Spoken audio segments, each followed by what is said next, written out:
So I was reading real estate news the other day, as one in the real estate industry does. And one statistic that caught my eye was that... Wait. As one should.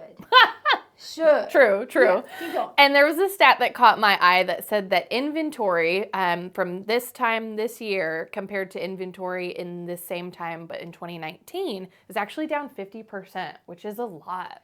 A lot. So, and let me tell you why they picked 2019 and not 2020 or 2021. So they're looking at those COVID years as like a blip of history that's not likely and not wanted to be repeated either because of the pandemic. Right. So they're telling us to kind of go back to 2019 to have a baseline of where it was normally and not just always look at those COVID years. Right. So inventory is 50% lower. Right. So you tell me why you think that is.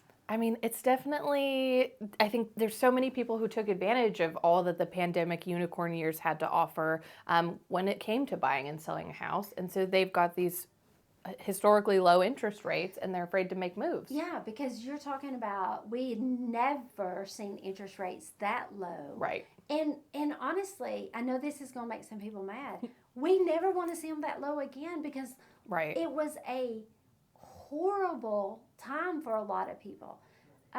Job losses, death, like fear. Yeah. Like we can't distance ourselves from what caused that and hope for it to come back. No, definitely not. I mean, no.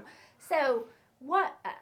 that 2019, so do you know how many people are in that 2 to 3% interest rate? I feel like I saw recently that was like 80% of homeowners. 80% of homeowners are sitting at a 2.5 to 3.5% interest rate. So for a lot of those homeowners, it doesn't make financial sense to sell unless there's a contributing factor. So when we say a contributing factor, that could be having kids and needing a bigger house, kids getting out of the house and needing a smaller house, job moves, things like that. So are people who used to move for fun, like they moved a lot, those people aren't moving so much because the interest rate. Now, what's another factor why we have such low inventory? We live longer, y'all. Oh, that's a good one. There is a good chance I'll live to be 100.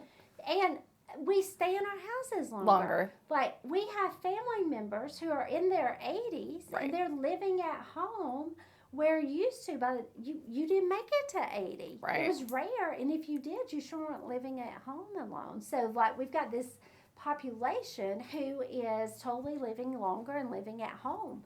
And those people don't move often. Like, if you're 85, you probably don't want to move unless you have to. Right. What's another reason for low inventory? This is called Stump Jessica. Yeah, we're playing a great game today. Yeah, Stump Jessica.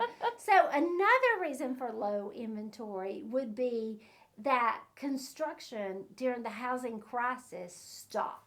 They really stopped building, and so many builders got out of business. True. And it's just now, like, kind of picking back up because you got to think that's only been 15 years. Right. So, like, the construction, like, in 5 years, there'll be a lot more houses. Yeah. But for now, we're still dealing with low inventory.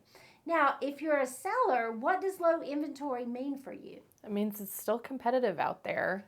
It's 100% why we've not seen no price decrease. Right. You know, interest rates have gone up really double from what they were. Right. And we've not seen any home prices really come down more than about 5 to 6%. And that's only in certain markets and certain price points.